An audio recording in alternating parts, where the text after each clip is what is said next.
Good morning students. मैं परमेश आशीष दीक्षित। जैसा कि बच्चों आपको मालूम है, कल हमने 6.1 शुरू करी थी, उसके 7 सवाल बता दिए थे। अब ये 8th सवाल है। आपको समझ में आएंगे। 8th सवाल है, a balloon which always remains spherical on inflammation is being inflated by pumping in 900 cubic centimetre of gas per second. देखो, इसमें यही दे दिया है, इसी में ही आंसर आ गया। क्यूबिक सेंटीमीटर, तो सेंटीमीटर क्यों लिख सकते हैं इसे। यहाँ थोड़ा सा घुमा दिया है इसने, इम्पोर्टेंट सवाल है इसीलिए। क्योंकि ये क्यूबिक क्या होता है, क्यू होता है ना, सेंटीमीटर क्यू, तो ये वॉल्यूम हो गया इसका मतलब। और पंपिंग कैसा है, स्पेरिकल है, तो बात चल रही है गोले की, स्पीयर की, है ना। तो ये कह रहा है, अगर हिंदी में पढ़ें, एक गुब्बारा जो सदैव गोलाकार रहता है, एक पंप द्वारा 900 सेंटीमीटर क्यूब। कौन सा पढ़ दिया मैंने, कौन सा सवाल है ये, 8th चल जाती है। एक गुब्बारा जो सदैव गोलाकार रहता है कि त्रिज्या परिवर्तनशील है, त्रिज्या के सापेक्ष आयतन के परिवर्तन की दर ज्ञात कीजिए। त्रिज्या के सापेक्ष परिवर्तन की दर ज्ञात करनी है हमें। बोले यार, ये नमा था, मुझे तो चश्मा बहुत घपला कर रहा है। ठीक है। एक गुब्बारा जो सदैव गोलाकार रहता है, एक पंप द्वारा 900 सेंटीमीटर क्यूब गैस प्रति सेकंड भरकर फुलाया जाता है। गुब्बारे की त्रिज्या के परिवर्तन की दर ज्ञात करनी है। त्रिज्या के परिवर्तन की यानी D R upon D T हमें ज्ञात करनी है।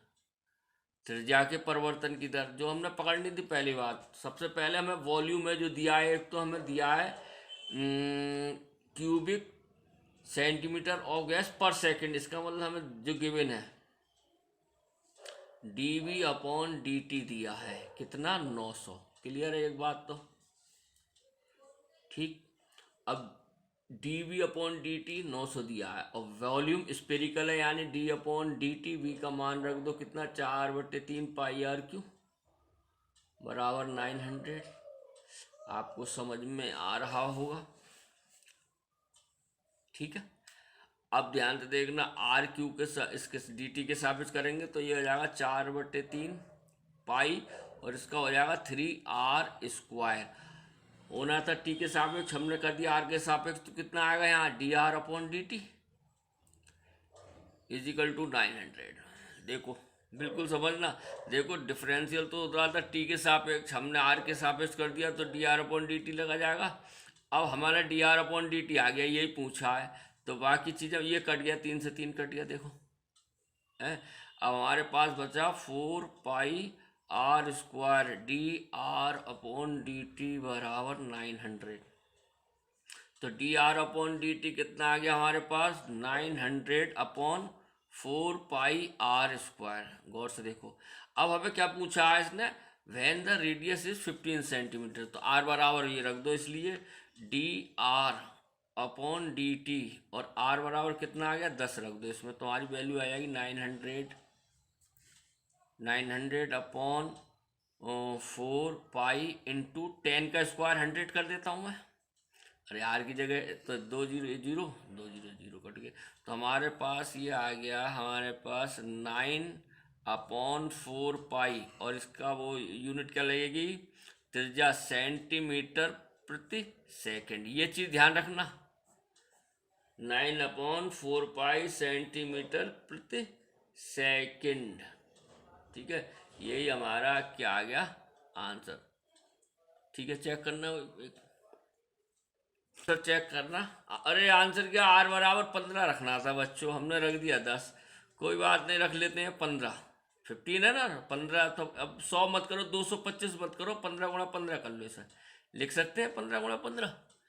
अब आप काट लो ये, तो अब 0 से भी नहीं कटें, ये सब है हमारे पास। तो हमारे पास जो कटेंगे, 15×6 = 90, 60 आ गया, और 15×4 = 60, और 4 से 4 कट गया, तो यानी कि यह आ गया हमारे पास 1/पाई सेंटीमीटर प्रति सेकंड।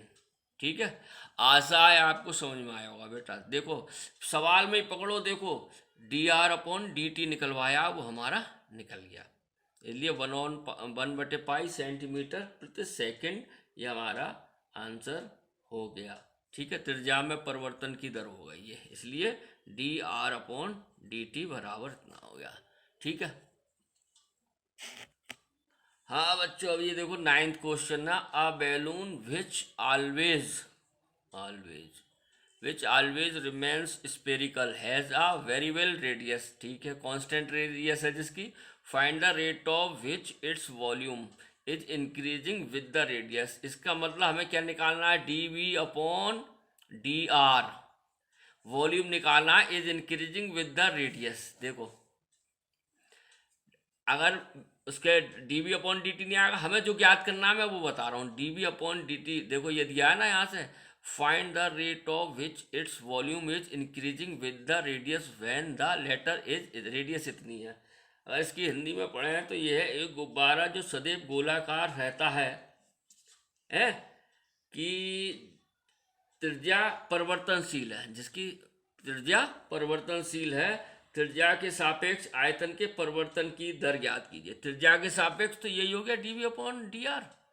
ठीक है, ये हमें ज्ञात करना है। ठीक है, तो आयतन की बात है तो माना गुब्बारे का आयतन कितना मान लें हमें, गुब्बारे का आयतन कैपिटल V। ठीक है, तो V बराबर कितना होता है, 4/3πr3। स्पेरिकल है गुब्बारा, स्पेरिकल गुब्बारा है। अब निकाल दो dv/dr, ये तो बहुत ही सरल है। dv/dr बराबर 4/3π और 3r²। तो dv/dr हो गया बच्चों, 3 से 3 कट गया, 4πr²। ठीक है, अभी हमें निकाल दो dv/dr, जिसकी त्रिज्या कितनी दी है, 10 लगा दो, r बराबर 10, तो 4π 10 का स्क्वायर, तो ये कितना हो गया, dv/dr बराबर हो गया बच्चों ये 400π। अब इसका यूनिट क्या बनेगी, आयतन की क्या होती है, सेंटीमीटर क्यूब ऑब्लिक त्रिज्या सेंटीमीटर क्यूब सेंटीमीटर, यही इसका आंसर हो गया। आशा है आपको समझ में आया होगा। ठीक है बच्चों, अब हाँ बच्चों, अब 10th क्वेश्चन है। A ladder 5 metre long is leaning against a wall, the bottom मतलब नीचे का हिस्सा of the ladder is pulled along the ground away from the wall at the rate of 2 centimetre per second. How fast is its height on the wall, decreasing when the foot of the ladder is इतना इतना। हमें पूछा क्या है, dh/dt पूछा है, लो पहले ही पता चल गया। अगर हाइट हम मान लें h है तो dh/dt पूछा है। देखो चित्र बना लो एक, देखो दीवार हमारी लगभग ऐसी होती है, दीवार ये बेस हो गया और सीढ़ी हमारी ऐसे लगी है, ये 5 मीटर है, यही तो होगी लैडर सीढ़ी ऐसी तो लगाई जाती है। अगर हिंदी में पढ़े तो ये सवाल, एक 5 मीटर लंबी सीढ़ी दीवार के सहारे झुकी हुई है, देखो झुकी हुई है, सीढ़ी का नीचे का सिरा जमीन की अनुदिश दीवार से दूर 2 सेंटीमीटर प्रति सेकंड की दर से खींचा जाता है। अच्छा, ये खींचा जाता है, इधर को खींचा जाता है। ठीक है, दीवार पर इसकी ऊंचाई किस दर से घट रही है, जब ये खींचा जाएगा तो ये घटेगा, जब सीढ़ी को हम ऐसे खींचेंगे तो ये नीचे को जाएगी, तो ये किस तरीके से घट रही है ज्ञात करना है। और दीवार से, जबकि सीढ़ी के सीढ़ी के नीचे का सिरा दीवार से 4 मीटर दूर है, यानी ये दूरी 4 दी है, ये बात की बात है। इसे मान लो x, और ये हमने dh/dy पहले लिख दिया तो इसे h मान लें, y मानो तो यहाँ y, यही तो याद करना है। हमारे पास ये चित्र बन गया, देखो तो हमारे पास ये जो दिया है, ये निचला सिरा जो खींचा जा रहा है वो इससे खींचा जा रहा है, ये देखो 2 सेंटीमीटर प्रति सेकंड। इसका मतलब dx/dt तो हुए ये 2 सेंटीमीटर प्रति सेकंड। ध्यान से देखना बच्चों, देखो अरे देखो बिल्कुल दिया है, सीढ़ी का निचला सिरा यही तो दिया है, यहाँ से ये खींचा जा रहा है तो D x upon D t तो हो गया ये। ठीक है, अब बात करते हैं, हमें निकालना है D H upon D t. तो डी एच, अब ये क्या हो गया, एक हमारा 90 डिग्री एक ट्राइंगल हो गया, इसमें पाइथागोरस की प्रमेय लगा दो, बन गया। तो ये ट्राइंगल बन गया, तो पाइथागोरस प्रमेय क्या होती है, चूंकि A C square is equal to A B square plus B C square क्या होती है, ये पी जी टी लिख देता हूँ, पाइथागोरस प्रमेय। हो गई नहीं हो गई। अब ए सी कितना है हमारे पास 25 बराबर ए बी कितना है H square plus B C कितना है एक्स स्क्वायर। बोलो भाई, क्लियर है, यही तो आ गया। अब इसका क्या कर दो, डिफरेंशियल कर दो विद रेस्पेक्ट टू टी। ठीक है, क्लियर। तो क्या करें इसका, on differential with respect to T के सापेक्ष, क्योंकि हमें क्या निकालना, D x upon D T निकालना है, तभी तो आएगा टी। तो क्या आ जाएगा, ये तो 0 हो गया, और ये कितना हो गया 2h, कितना आ जाएगा D H upon D T, ध्यान से देखो, और प्लस इसका हो जाएगा 2x और d x upon D T. Clear, समझ में आया नहीं आया, देखो हमने टी के साबित कर दिया, ये आपके सामने रखा हुआ है। अब क्या करेंगे हम, D H upon D T निकालना है, तो देखो 2h D H upon D T बराबर हो जाएगा -2x, और d x upon D T D ऐसी लिख दो, अभी एक लाइन ऐसी। अब गौर से देखो बच्चों, 2 से 2 कट जाएगा, ठीक है, 2 से 2 कट जाएगा, क्लियर है। और h हाइट हमारी 2h,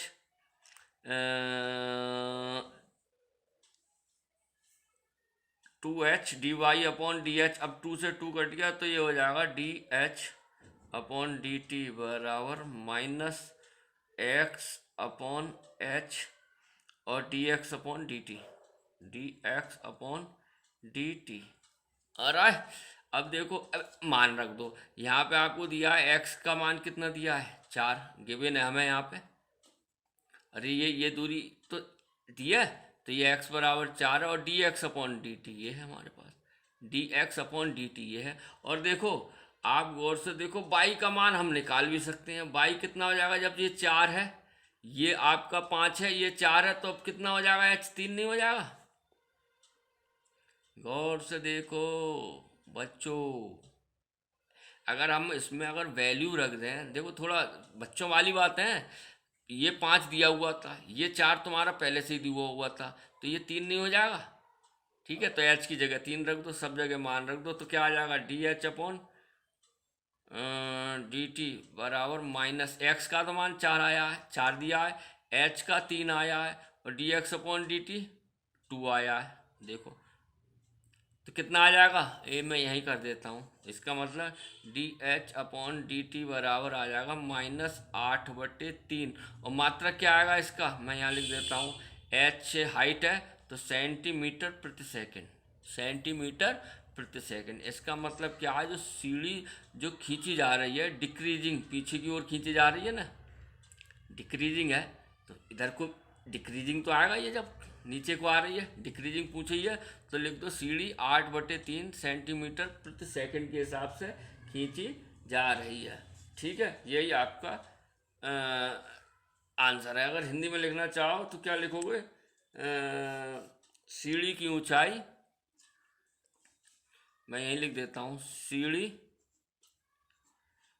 अब माइनस मत लिख देना, 8/3 सेंटीमीटर प्रति सेकंड की दर से घट रही है सीढ़ी की ऊंचाई, सॉरी सीढ़ी की ऊंचाई मैं बोल रहा हूँ, ध्यान से देखना, सीढ़ी की ऊंचाई 8/3 सेंटीमीटर प्रति सेकंड की दर से घट रही है।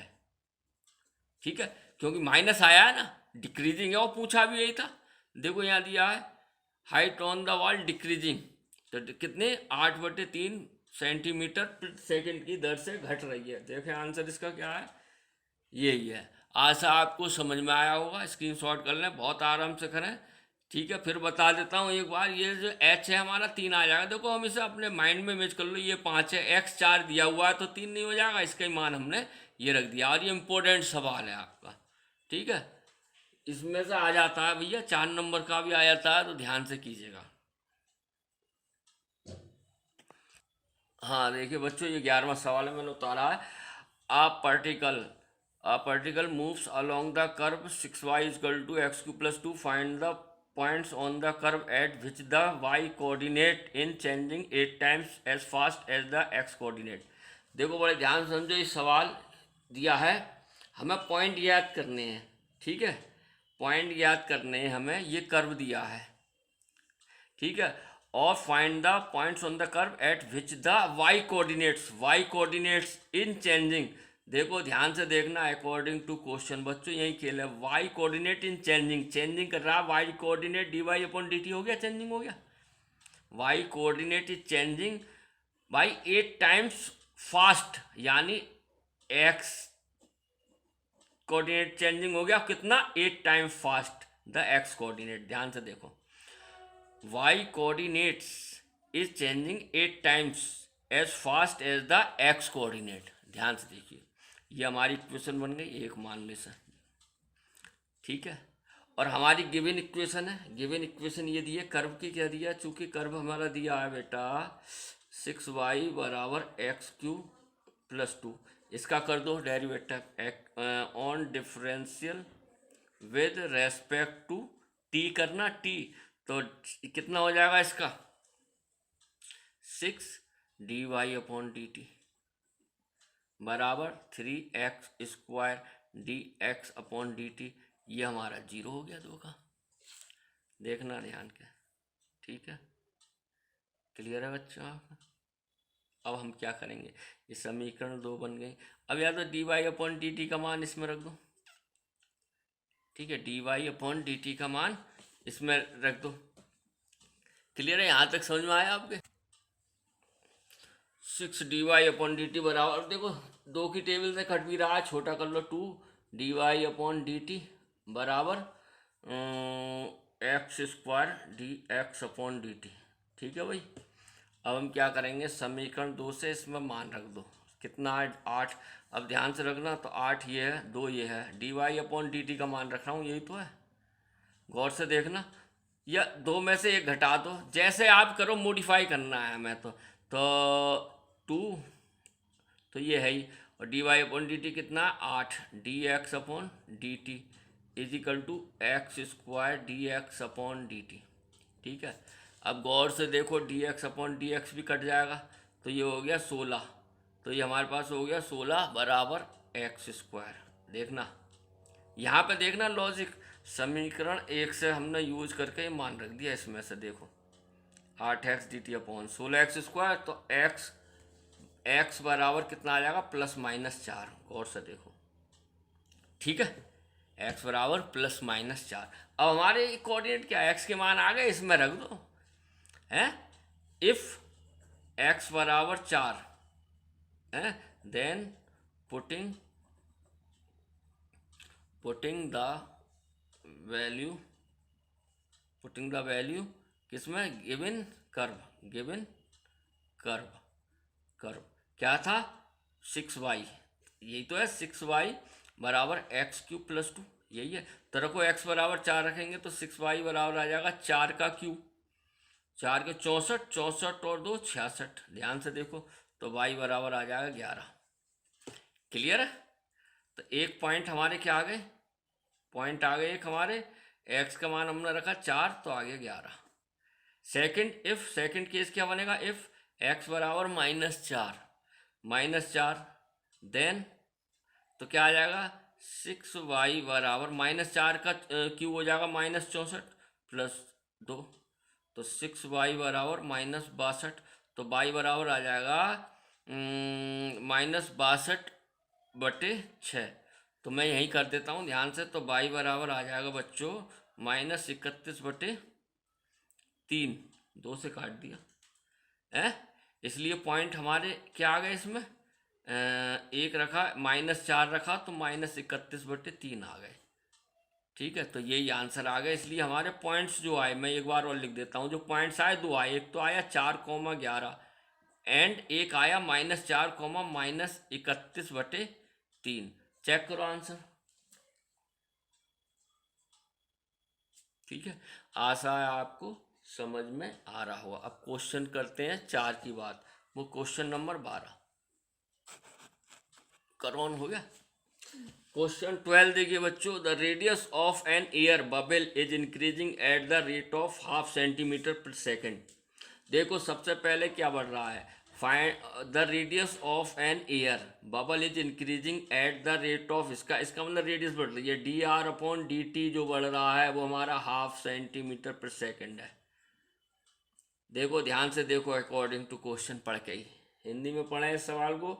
तो क्या है ये, कौन सवाल है, हवा के एक बुलबुले की त्रिज्या 1/2 सेंटीमीटर पर सेकंड की दर से बढ़ रही है, सही है, D are upon D T लिखा है, बिल्कुल सही है। बुलबुले का आयतन किस दर से बढ़ रहा है, यानी कि हमें D we upon D T निकालना है, क्लियर बात है। इसका मतलब हमें क्या निकालना है, D we upon D T निकालना है, आयतन किस दर से बढ़ रहा है, क्लियर है।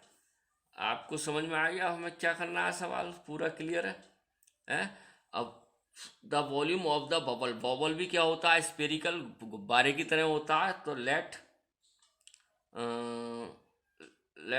वॉल्यूम ऑफ बबल, लेट आयतन मान लो, वॉल्यूम इक्वल टू मान लो वी, तो वी बराबर हो जाएगा 4/3 पाई आर क्यू। बोलो भाई, अब निकाल दो d we upon D t, बहुत सरल है, हमें D we upon D t तो निकालना है। तो d we upon D t आ गया 4/3 पाई और 3r स्क्वायर, और ये आ जाएगा D R upon D T, clear है, बहुत सरल है, 3 से 3 कट गया ये, और 4 pi r square d are upon D t. अब मान रख दो हमें क्या निकालना है, D we upon D T निकालना था रेंज पे, और रेडियस कितनी है, आर बराबर 1, और D R upon D T कितना है, 1/2, तो 4 पाई 1 का वर्ग 1 ही हो गया, और 1/2, तो 2 दूनी 4, तो हमारे पास कितना हो गया, 2 पाई बचा, और यूनिट क्या आएगी, सेंटीमीटर क्यूब प्रति सेकंड। चेक करो आंसर, 2 पाई आ रहा होगा इसका आंसर, 2 पाई सेंटीमीटर क्यूब। ऐसा आपको समझ में आया होगा, ठीक है बच्चों, बिल्कुल समझ में आया। अब देखते हैं नेक्स्ट क्वेश्चन, देखते हैं, ठीक है। ये सवाल देखिए बच्चों, a balloon which always remain spherical has a variable diameter, जिसका डायमीटर ये दिया है, find the rate of change of its volume with respect to x, यानी कि d we upon D x निकालना है हमें, ये चीज़ ध्यान रखना बच्चों, respect to x d we upon D x निकालना है, ठीक है। तो बहुत ही इजी है, इंपॉर्टेंट भी सवाल है। Balloon which always remain spherical, spherical है यानी गोला है, हैज़ अ वेरिएबल डायमीटर, चूँकि हमें दिया है डायमीटर, कितना दिया है हमें, गिवन है डायमीटर, कितना दिया है डायमीटर, 3/2 2x + 1, तो रेडियस कितनी हो जाएगी, इसलिए रेडियस कितनी हो जाएगी, 3/4 नहीं हो जाएगी, हाफ हो जाती है, 2x + 1, ये रेडियस हो गई, ठीक है। इसलिए वॉल्यूम होता कितना है, वॉल्यूम वी मान लो बराबर होता है 4/3 पाई आर क्यू, रेडियस ये आर क्यू करूँगा मैं, डायरेक्ट करता हूँ, 3 का घन 27 हो गया, 4 का 64 हो गया, ये हो गया 2x + 1 का क्यू। आशा है आपको समझ में आया होगा। फिर देखो मैं बता देता हूँ, वॉल्यूम होता है 4/3 पाई आर क्यू, आर तो ये है, 3 का क्यूब 27, 4 का 64, क्यू कर दिया, सिंपल है।